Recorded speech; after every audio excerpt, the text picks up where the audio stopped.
Welcome back to the FloXC Show Conference Rankings Reveal presented by ASICS. I'm Gordon. I'm here with Lincoln. Hi. Lincoln, you excited? After conference weekend, we're getting down to it. It's almost November. We're going to reveal a champion in a couple weeks. That's right. So let's start with the men today. Yep. We're going to start 25 to 21. Let's get right into it. Let's dive right into it. Coming in at number 25, we got Princeton, 24 Furman, 23 Purdue, Wyoming 22, and UCLA 21. Yeah, a couple teams dropping down. UCLA only 6th at Pac-12's. Wyoming only 4th at Mountain West. But Princeton jumping into the top 25, getting that HEPS title. Yeah, Princeton's an interesting team. They did not run at Nuttycombe. They ran the B race at Nuttycombe. They tempoed like another race where there's a lot of teams that have points off of Princeton. If Princeton's able to get that top 2 spot in that Northeast Mid-Atlantic region, which we think will happen, a lot of teams are going to be happy that they raced Princeton this season because Coach Vigilante doesn't care about the process of points and getting. He's just like, hey, we got to win HEPS and then be top 2 at regionals, and right now they're on pace to do that. Yeah, so far it's gone according to plan. So those are our top 21 to 25. Moving on, 16 to 20, Colorado State, Eastern Kentucky, Oklahoma State back in the top 25 after their run-up finish at Big 12's, Air Force 19, and NC State 20. I was really impressed with Oklahoma State, only 8 points behind Iowa State, who we'll talk about in just a moment. Some really talented guys up at the front of the Big 12 Conference right now for Dave Smith's crew. Yeah, and one of those athletes, Isai Rodriguez, is going to be in our top 25 individually. So that's a redshirt freshman jumping all the way up in the top 25. Good run for him. Again, not typical contenders in the top 20, Colorado State's, the Eastern Kentucky's, Air Force's, all there 16 to 20. So not much change. Let's keep going into the top 15. Ole Miss moving all the way up to 11. SEC Notre champs. Dame as well, moving up to 12, the ACC champs. Oregon 13, Virginia 14, Arkansas 15.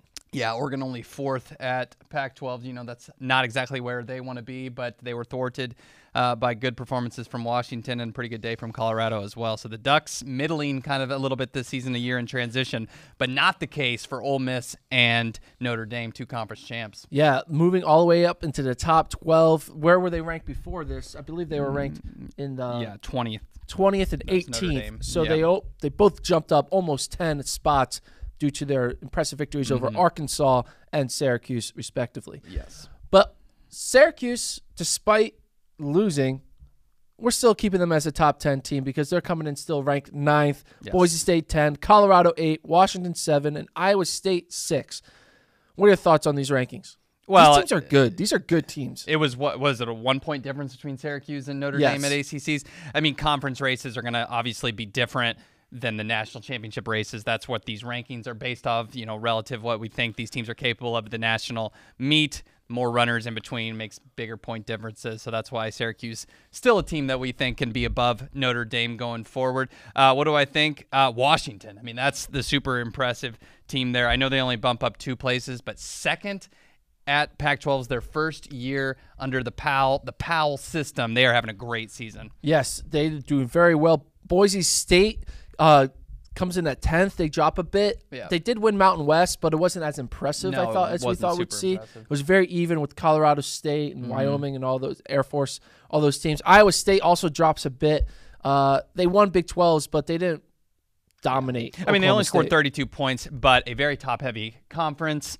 They did put 5 in the top 11, but we expected even a little bit more in that conference from them. Yeah, the 3 Oklahoma State athletes going 2, 3, 4. It's kind of why Iowa State drops a bit. Now it's moving to the top 5. We'll give you all at once. Boom. Whoa! Wisconsin back into the top podium positions. They're at number 4. Yeah. NAU, BYU stay put. Stanford stays put, but we move Wisconsin into the 4th spot ahead of Portland. Yeah, I think the Pilots are going to like that, feeling a little under the radar. That's the perfect position for Rob Connor's group to be in, heading into regionals and then on to nationals. Of course, they were 2nd last year, didn't get a ton of respect before that meet. I think they'll be just fine. as you know, they rested some guys at the conference meet. We're not used to seeing that out of most teams' conferences. That you don't sit out guys usually, but that's a formula that's worked for the Portland squad going forward. Wisconsin, though, huge win, dominating win, super impressive at Big 12. So I understand why, or excuse me, at Big 10s, I understand why they're where they're at now. Yeah, Portland did not run their number 2, number 3, and potentially their number 5 guy. Yeah. So that's a B team when you only run your 1, 4, 6, 7, 8, 9, 10. But Wisconsin, I think the reason why they bump up is because their number 3 man at Big 10s wasn't Olin Hacker. Olin Hacker was their number 5 guy. So the fact that Ben Edenshank and Tyson Mee had great runs helps me think that Wisconsin does have 5 guys that could all do well. Because if Olin Hacker, he was top 30 at Nuttycombe. So put him back there in the top 30s. If Tyson and Ben can run well, they have a good core of 5. Yeah, all their top guys really started to emerge. We knew Hoare and McDonald obviously would be good, but Edenshank top 5 at Big 10s, I don't think that was expected. So, but NAU is still number 1. They won their conference meet, and so did BYU.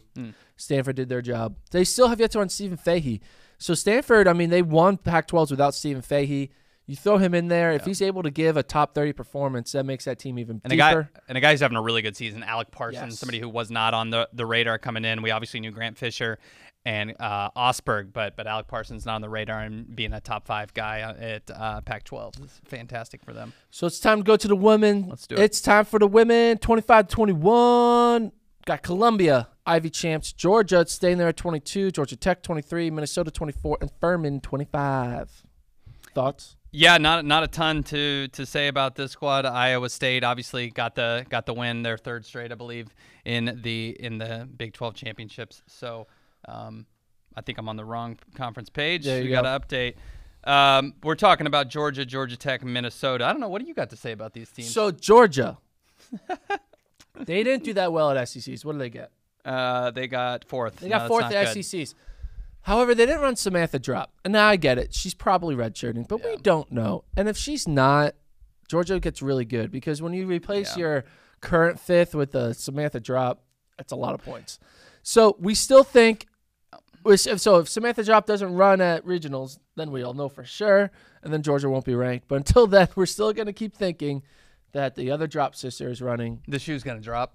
That she's going to drop a new season's best at that she's not going to drop.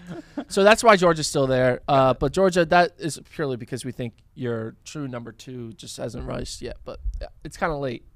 I mean, most teams, they would have raced their A squad by now. But teams like Stanford didn't run. Christina Aragon, she still wants to run. Does she?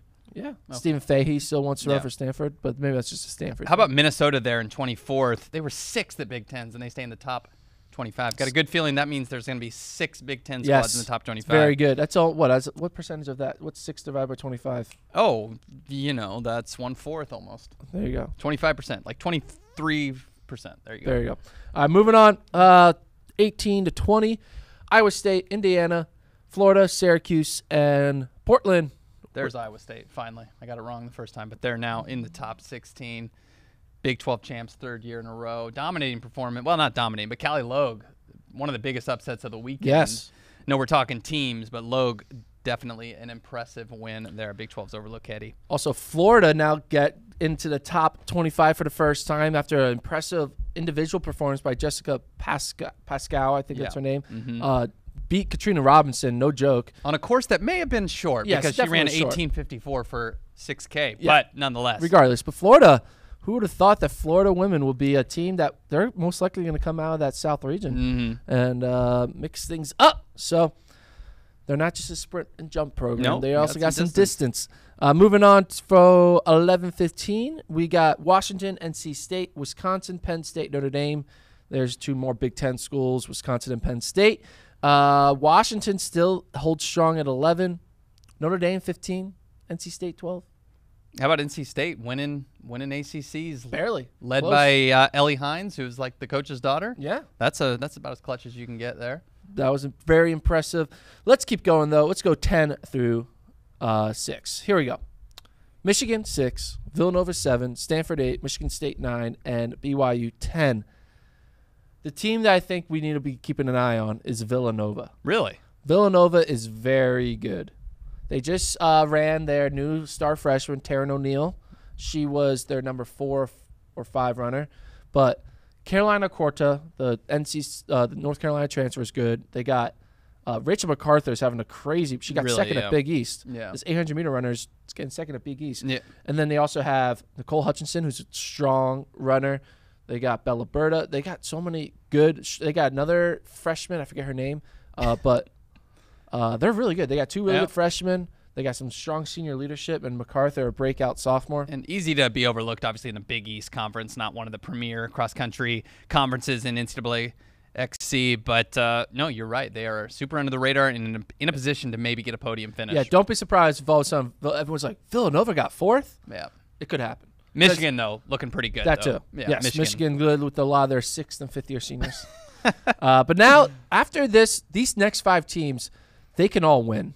It's not about them being podiums. They can all legit just straight up win the whole thing. So much parity. So, who could win? One of these 5 could win. Oregon, the new number 1. Wow. We now believe in the San Francisco transfers. Have developed well under Oregon's stewardship. I don't know what I'm trying to say. But Oregon number 1, Arkansas number 2. Who would have thought that would put Arkansas number 2?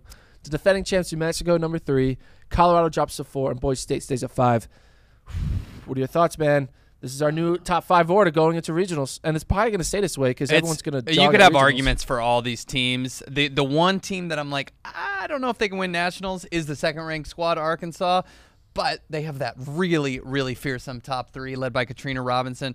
Oregon, and they straight up beat Oregon. They beat Oregon at pre-nat, so it's tough to like conceptualize. Oregon seems to be a little hot and cold. They were very, very on at Pac-12s to beat Colorado, obviously Stanford as well.